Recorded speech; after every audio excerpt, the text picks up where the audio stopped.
Hey everybody, we'll get starting in just a couple of minutes. If you got something to say, if you're in the chat room, please throw it in the chat. If you got questions not specifically about tonight, just go ahead and throw them in the chat. I'm here to hang out with you for a few minutes before we get started. It's funny, I've got two monitors here and I still don't feel like I have enough space to look at everything that's going on. I got the live stream over here, trying to look at the chat over here, and then in front of me is what I'm going to share with you, the live stream.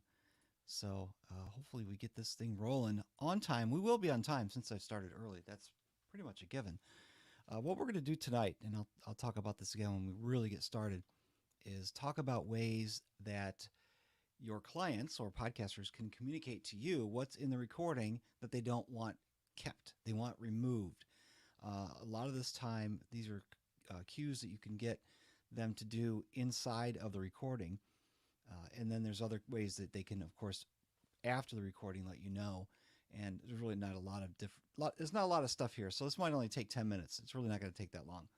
But I will have some live samples actually to provide you, not provide you, but I'll show you on screen. In fact, I need to test something here. I don't think this is going to work, but I need to find out if you can hear this. If anybody is watching now. Oh, well, guess what I get to do? I have set this up already, and for some reason it's asking me to allow it to do stuff again. There we go. Haha. Gotta quit. I'll be right back.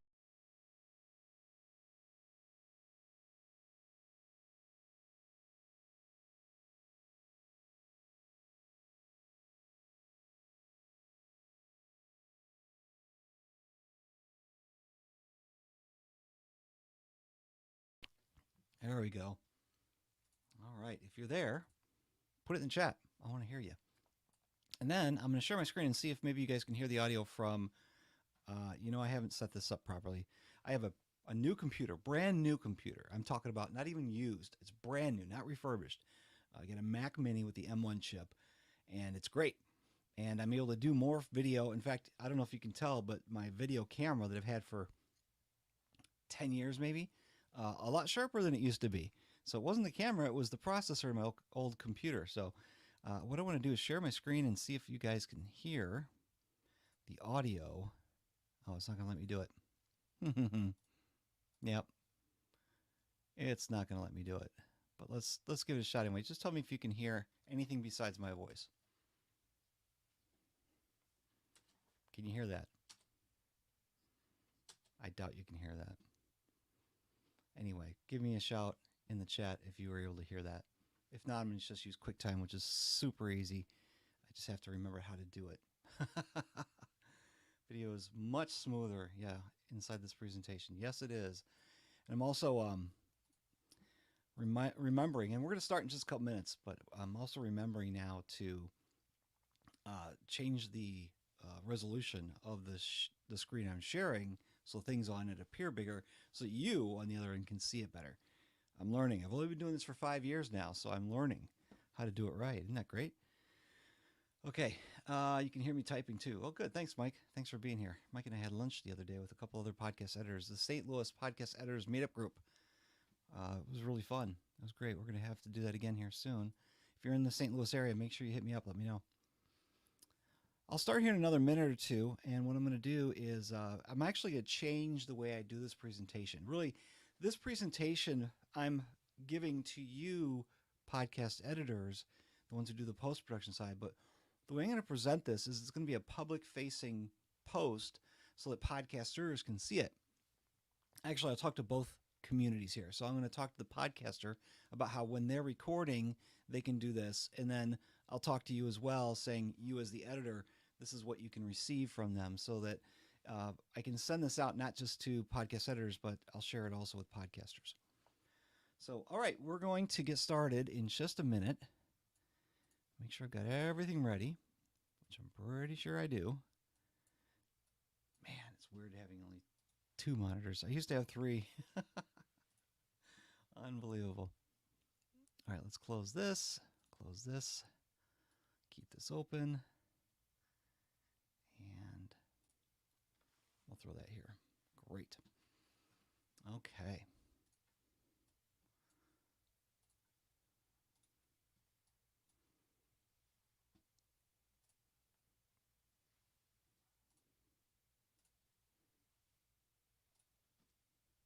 Oh, it's not showing my name anymore. Well, that's interesting. Okay. Anyway. Hey, welcome, welcome. My name is Steve Stewart. I'm a podcast editor for Personal Finance Podcasts. And today I'm going to be doing a video for my community, which is full of podcast editors, but also to podcasters to help everybody communicate better as to how we can let each other know what needs to stay inside of an episode. Let's say you're sitting there recording an episode and you make a mistake, or maybe you say something inaccurate. How do you communicate that to your editor? Hey, I said something and it was wrong. No. That's not how we can find it. It could be an hour-long conversation. Where in this audio can we find it? Audio is not like text. It's not like we can search for a keyword. So we need ways to communicate to podcast editors so that they can easily do the corrections that you're talking about. Some of these tips that I'm going to give are while you're doing the recording, and some of these tips will be post after. And also talking to the podcast editors, or if you're editing your own show, maybe you can take some of these tips and use them for yourself. I'm going to share my screen and show you a couple of audio. Well, actually, I don't have to play them. I will play them. I'm going to show you. I got to take it off again. Put the audio on if it'll let me. And here's the trick. It's not going to let me. I can already tell it's not going to let me. So I need to find out from the chat if you're going to be able to hear this right here. I don't think you can hear that, so I'm going to have to do something quick, and then I'm going to... Oh, wait, you know what? I can do this. I can do this. This is a magic trick. In fact, I'm going to show you what I'm doing here in case you guys are interested in doing a live stream with audio. I'm going to be able to share the audio through a browser, so I'm going to open it up in Dropbox on Dropbox.com. And then I'll be able to play the samples from here. Cool, huh? All right, so let's open this one up.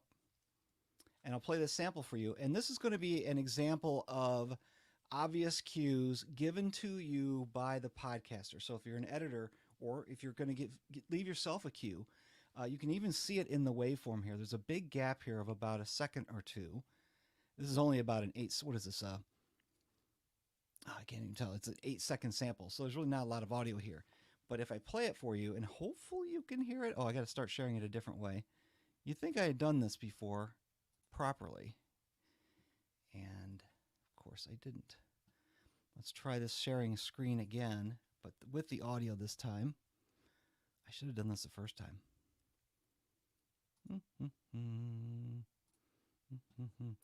All right, so... wait a minute. That's not the one I want. Doggone it.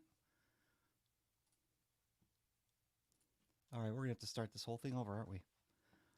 I'll fix it in post. Chrome tab. Here we go. Okay. Now you should be able to see it. Now I should be able to share some audio with you. In fact, just tell me if you hear any of this. I'm going to link that in the show notes. Steve, I think this is a good part where we can... Please tell me in the chat that you can hear this. Please tell me you can hear this. Oh my goodness. That would be horrible if this didn't work after all.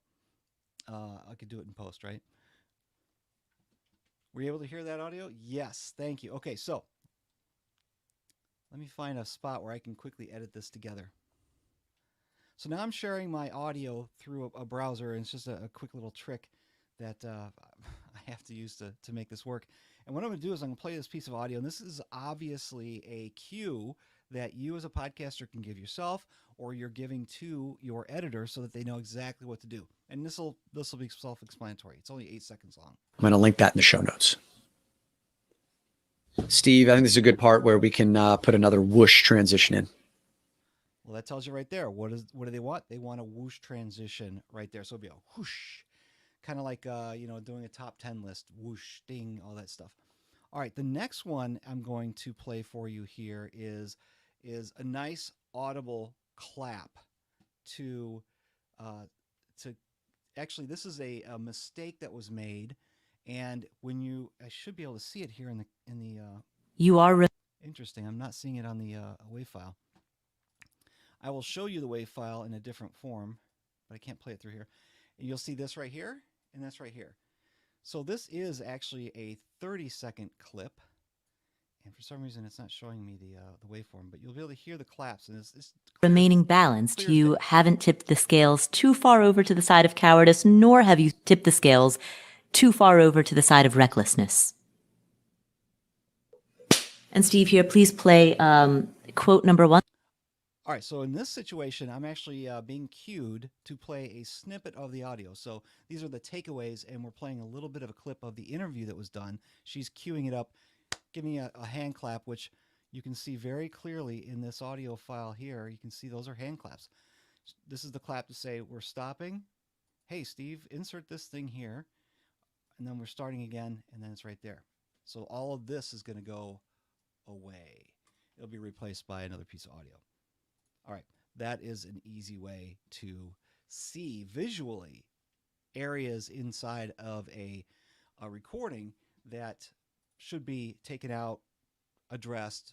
Something's going on there. That's really helpful for monologues. I doubt that if you're a podcaster and you're doing an interview, you're just going to go, hey, well, let's take that out. All right, here's another one. You can see the big spikes here. This is going to be fun. I would say one of the signs that you are doing better than you are, no, better than you think. We got to stick with the, sorry, Steve. I'd say one of the signs that you're doing better than you think is that. What was the cue that let you know that there was a mess up and it needed to be taken out, that they weren't just trying to re-emphasize what they said by saying it 2 or 3 times? Obviously, it was right here. I think we got to stick with the, sorry, Steve. Sorry, Steve. That's obviously a cue. If you're a podcaster and you've got somebody doing your post-production, talk to them in the recording. That was actually a conversation between 2 people, so they were able to say, hold on, let me regroup. All right, and then this is just another wonderful, this is 9 seconds of audio. Take that out, Steve. Oh my God, Joe. Seriously? So that's where we didn't need to go. Otherwise, it was usable. Oh my God. So he's saying, take it out, Steve. Obviously, that's the cue right there. Take it out, Steve. And that happens a lot in a couple of the shows I've got. All right, I probably need to make this a little bit bigger for you guys. There we go. I can't make it just the same size. All right. And a quick reminder, when you as a podcaster are recording and you make a mistake, or if your guest makes a mistake, you need to bring this up to them as well. You need to let them know that when we restart, we need to have the same tone as when we had stopped. Because sometimes we'll have somebody they'll be talking and they'll go down and they'll be talking about something serious and oh, hold on, let me think about it. And then they'll come back. Oh, okay, I know what I'm going to say. And then blah, blah, blah, blah, blah, blah, and they just changed pace, completely changed pace, and the tone is different. So when we're recording, we got to kind of keep in mind what we're saying, how we're saying it. Are we energetic? Are we kind of serious? What's the tone? What's the pace? And we need to mimic that, because once we cut things and we put them together, we don't want to sound like we're getting bored and all of a sudden we woke up. And your editor will love you for it. Right, editors? Okay. Here is a great way to give a verbal cue. This is something that Joe Salsihai from the Stacking Benjamin show does, and it's something that he does but in front of other people, and it's something that they try to mimic. But this is how it's supposed to be done, right here in the middle. Just keep an eye out for it, and you'll know exactly what I'm talking about when you hear it. All right, that's going to do it for today. A lot of people to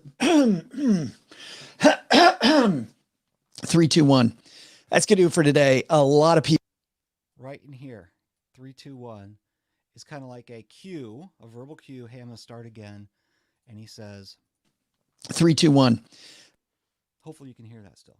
Let me know if you can hear that. 3, 2, 1. And then you'll notice he takes a breath or just waits a second to start. That is the way to do it. The way not to do it is this right here.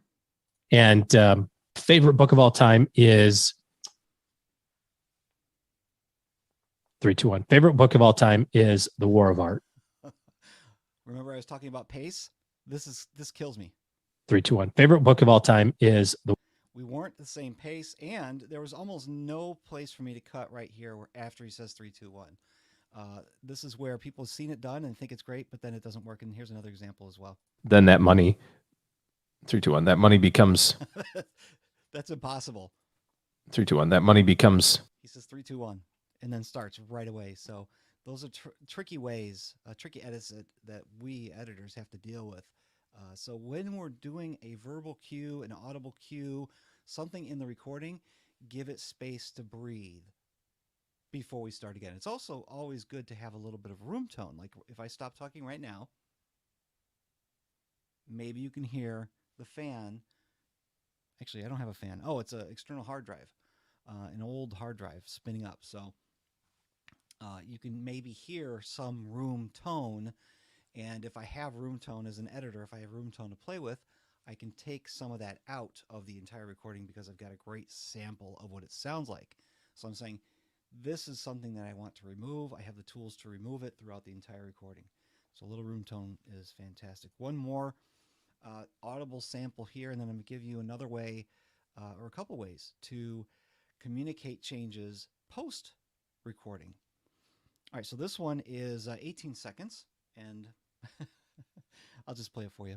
Boomer Benefits takes the time to educate your clients. Boomer Benefits, it's a bit of a tongue twister, Steve.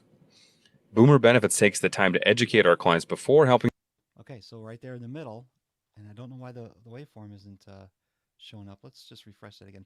But right in the middle of that one, he even said, hey, it's kind of a tongue. Here it is. Now you can see it. Boomer Benefits, it's a bit of a tongue twister, Steve. If he's talking to the editor, that's obviously a piece that needs to be taken out. So I haven't been given an audible cue here, but it's obvious to anybody. It should be obvious to you too. That's something that needs to be taken out. So I can decide to take it all out, or maybe if this is a lighthearted show, maybe I just keep that. Boomer Benefits, it's a bit of a tongue twister. Maybe I keep that. That's kind of fun. This is a sponsor spot, so no, we don't keep that, but it gives you an idea of different types of audible cues within a recording. All right, so those are the audible cues that I can share with you here. Something else that would be very helpful when looking for ways to communicate changes to a podcast editor, or even if you're making notes yourself. Some people have a pencil and paper, something that isn't loud. They can actually take notes while they're recording, because what you don't want to do is you don't want this going on during a recording. And yes, that happens. We don't want that. So you want to take the notes that you can, or somehow leave a marker in a timestamp that you can come back to later if you aren't going to see a visual cue. Maybe the guest said something, you're like, oh, that's too political, I want to take that out. That happens a lot. So we want to know, okay, that was around the 27-minute mark. You just real quick jot down a note. That's great. There's other ways to do this as well. Or if the client actually reviews the recording before they send it to you, or after your first round of edits, and they say, oh, I've got some change requests, fantastic. I've got some tools for you to use there. One thing is, and I'm going to share this. Actually, I believe the only place I haven't shared this right now is in the Facebook group, and I'm going to post that here in a little bit. But in the screen that I should be sharing now, let's do that again. You'll see just a simple spreadsheet. It could be an Excel spreadsheet, or it could be like this. This is an actual Google sheet. So this is something that can be shared online from your client to you, from the podcaster to the editor, that will give an idea of a timestamp. So this is 0019, this is the very beginning of a recording. And they're saying, here's the line that we're beginning the cut on. This was at the very beginning of the episode, 19 seconds. And then in this case, we have in the keep the line written below section, we're saying insert this snippet here, where we then begin talking at, I don't think most people realize. So in between 19 seconds and 31 seconds, somewhere in there, we need to make a we insert a piece of audio.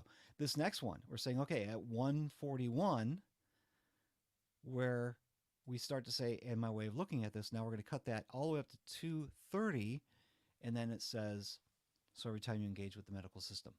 Everything from, and my way of looking at this, up to 2:30 is going to be removed. That's the cue here. By the way, editors, quick tip for you, when you're doing edits with timestamps, start from the end of the list and work your way forward. Because if I removed 2 minutes of audio here, then everything shifts forward by 2 minutes. Then this timestamp isn't 750 anymore. It's actually like 550. And if you got a bunch of these, you're just going to get lost. So I always start backwards and move to the front when I get a list like this. Again, Google spreadsheet, any kind of an online sheet would be great to share, because podcaster types it up on their computer. I could be looking at it on the other end and seeing it being typed out. Not that you want to do it right there and then, but that's just a great way of sharing that information. Another thing is a company called NoteTracks. This is for serious people, because this is something where you as the podcast editor would upload this audio to the cloud, and then whoever has access to this file, you give them a link, you can leave notes on there. We actually did a live stream with Cam from NoteTracks on how this works. It's still in the Podcast Editors Club Facebook group on Facebook. So if you want to just do a search for NoteTracks, that's something that could be very helpful to you if you wanted to use this tool. There, hopefully I got it right now. I'm not doing this right. Anyway, this NoteTracks tool, in order to be able to leave notes in the audio, and it's at the timestamps. That's what's really cool, is it's at the timestamps of the audio, so that it's kind of like seeing the timestamps on a spreadsheet, but you're actually seeing it in the waveform, which I think is very, very cool. So that's two ways to be able to share it. Obviously, leaving it in an email, they could send it to you. Podcasters can send notes via email. I've got one who just puts it in an email. It's the start, stop, and the first couple of words that they want to keep. So it's a little bit different than the one example I showed you a minute ago. But it's all very helpful when you have timestamps, and it's if it's down to a second or two, that's very, very helpful to a podcast editor. It's so much better than saying, hey, somewhere around the halfway mark, we said something and we need to take that out. The thing about Arnold Schwarzenegger, true story, by the way, I had to take out something about Arnold Schwarzenegger. I'm like, what? Where is it? And they said, oh, it's somewhere in the first 5 minutes. Okay, that's great. Thank you. That's great. Okay, I'm going to go into the chat now and try to address any questions that we've got and see if I can glean any more information for you.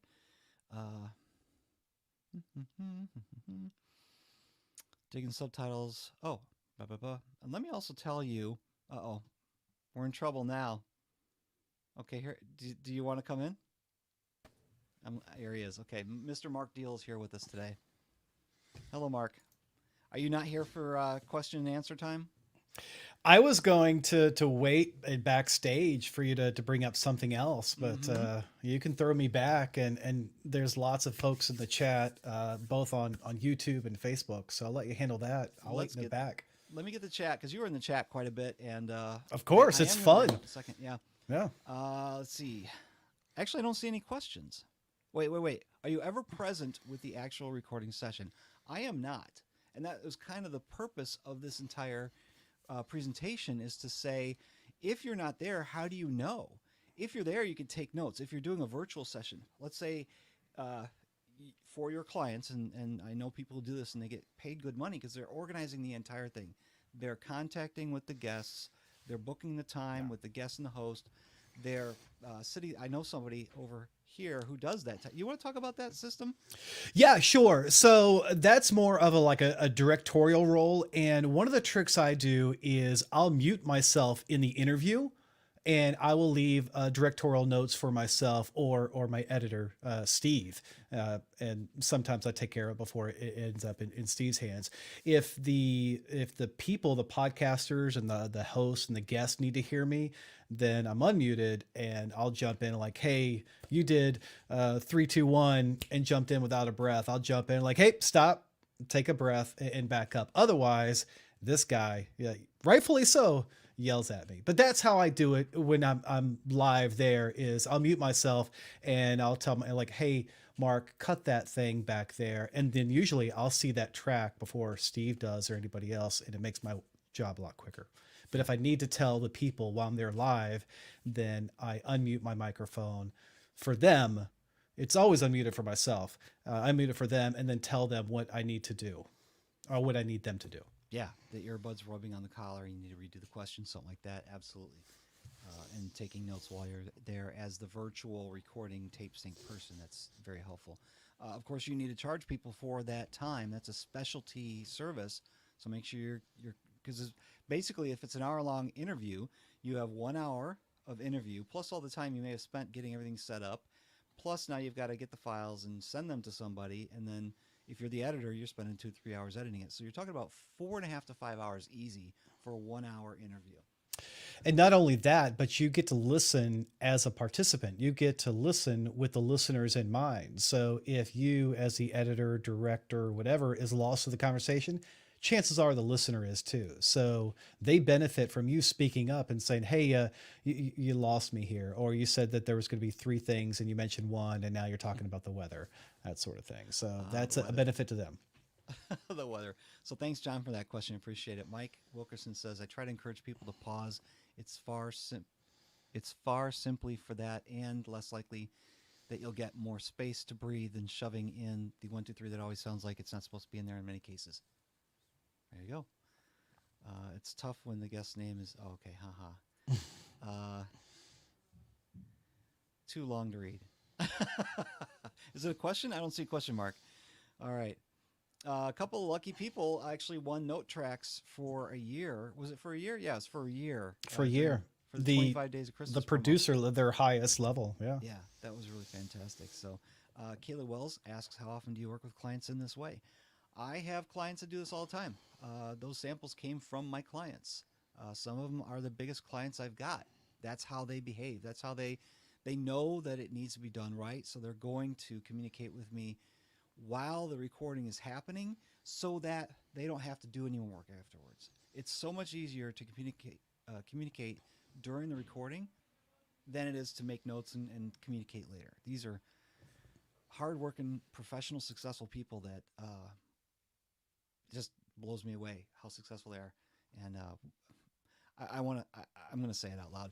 I had a client whose downloads on Thursday and Friday 10x'd because they were featured somewhere. I was all of a sudden, it's like there's this spike in downloads and they're already successful. I'm like, what in the world? How does this get to be up that high? So, when you're working with busy people, let's make it easy for them to help us make their audio polished. Any other questions, just throw it in the chat. Otherwise, actually, I want to talk about something because this is actually a topic that will be coming up in something that Mark and I are going to announce right now. Let's just go ahead and say it. It's the podcast. Hello, let me say it right. Let me get you a better banner than that. How about that?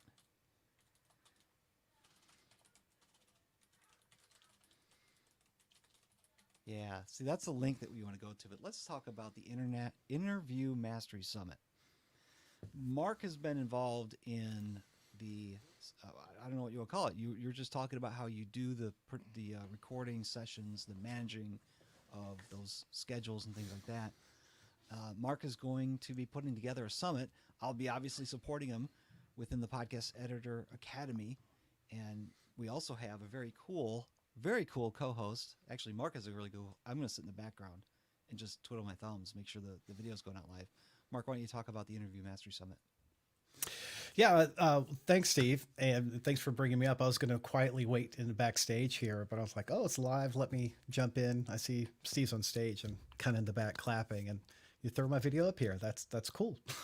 Yeah. So Interview Mastery Summit. This is something that we've been thinking about for about 6 months now, because we work with podcasters and these podcast hosts and these podcast guests. There's a lot of podcasts that are the interview format. And although in Podcast Editor Academy and here in the club and on Facebook and YouTube, a lot of time we're talking about post-production.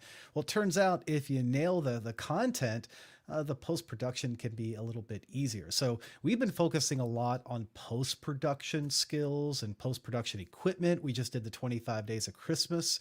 Steve, I think today is like the 57th day of December, it feels like. And all that was focused on post-production. But we wanted to do something to help both the podcasters, the host, as well as the guest. And in my book, I think a guest that's on many different shows, if they got a microphone, they could be called a podcaster. They just podcast on other people's platforms. So the Interview Mastery Summit is a diverse set of speakers. And when I say diverse, they have backgrounds as hosts, as guests, as live streamers, as social audio experts, the Clubhouse, Twitter Spaces, those sorts of things. And of course, podcasters, because that's what we know as podcasters.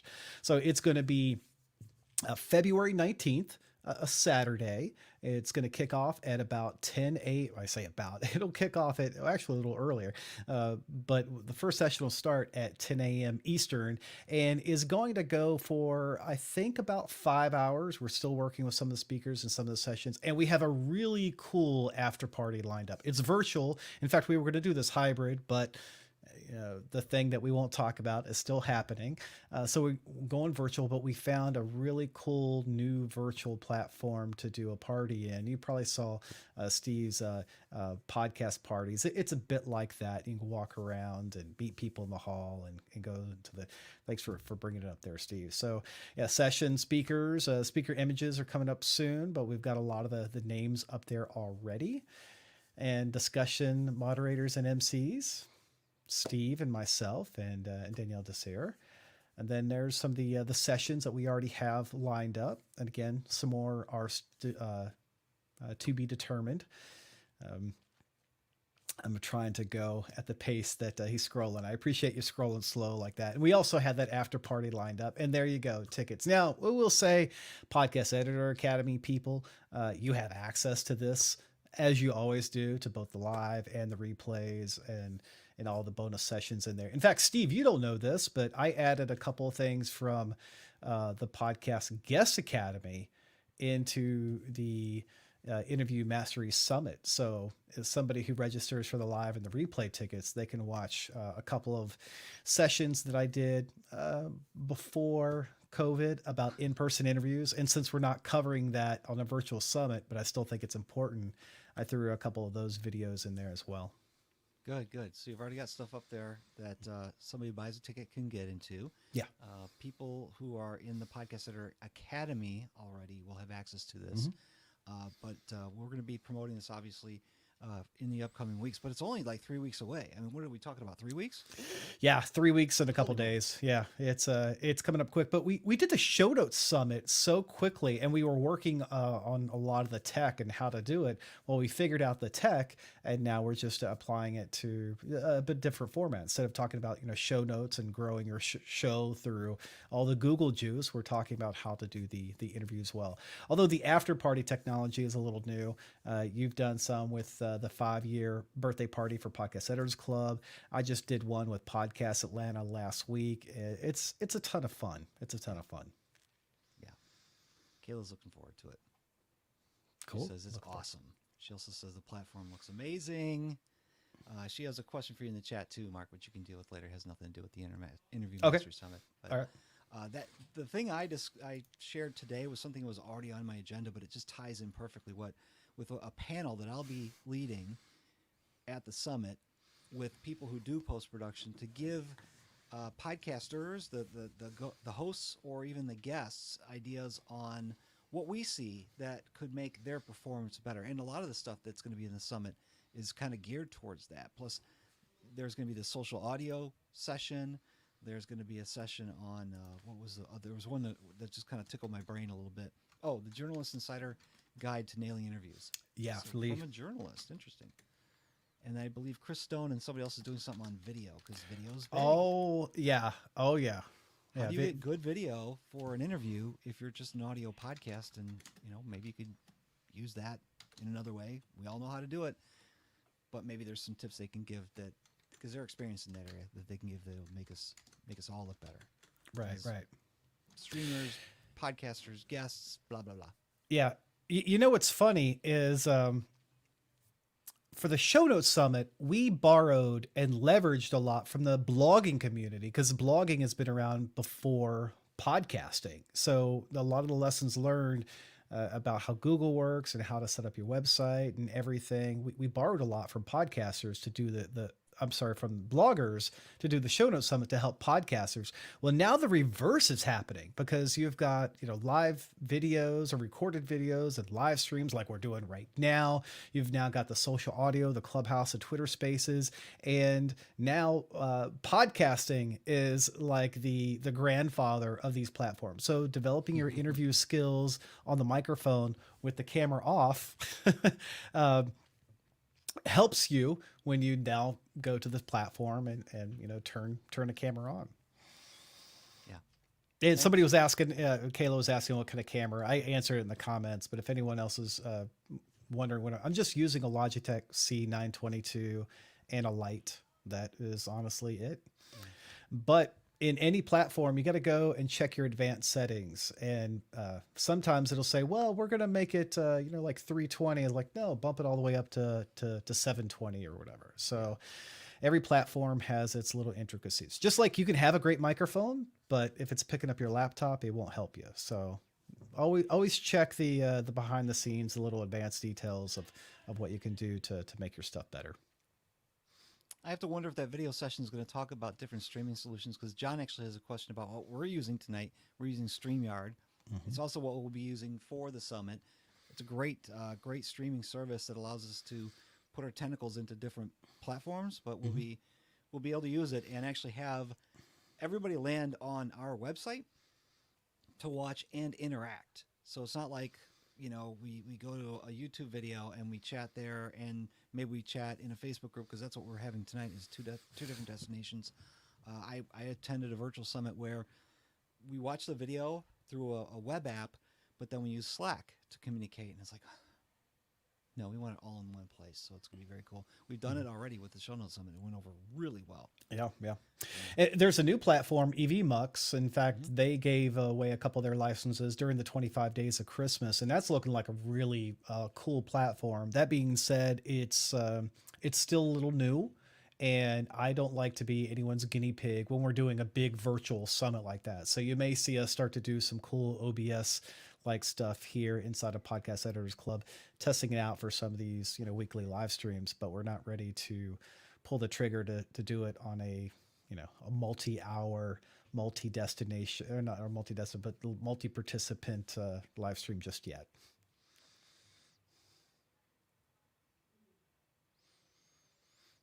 Are you joking on me because you muted your microphone, Steve? I'm joking on you because I muted my microphone. No, I'm kidding. No, it's an inside joke. I was saying the winners of EMUX, maybe they can tell us, their experiences and all the little nooks and crannies inside the service that maybe are really cool that we want to learn. Yeah. Well, I appreciate everybody showing up tonight. Hopefully this has been helpful. The replay will stay up. It's actually going to be up on our website, podcasteditoracademy.com. I'm going to be putting more material on the blog. So if you go to podcasteditoracademy.com/blog, you're going to start to see more stuff there. But of course, the home base is the Facebook group, Podcast Editors Club. But we really would like to see people join the Academy, because that's where I have all of our resources, all the conference videos from pre-COVID, all of the virtual sessions, all the live streams that we're doing here like this, and all the upcoming things that we've got on the agenda for this year. It's going to be a big year. Big year. Yeah. All right. Well, let's wave goodbye to everybody. Kayla, thank you very much. Oh, wait. We've got another comment. This is coming out from John Switcher Studio. Mm-hmm. I haven't heard of that one yet, so I'll have to check that out. All right. Well, thank you very much, everybody. Have a great evening, and we will see you in another week or two.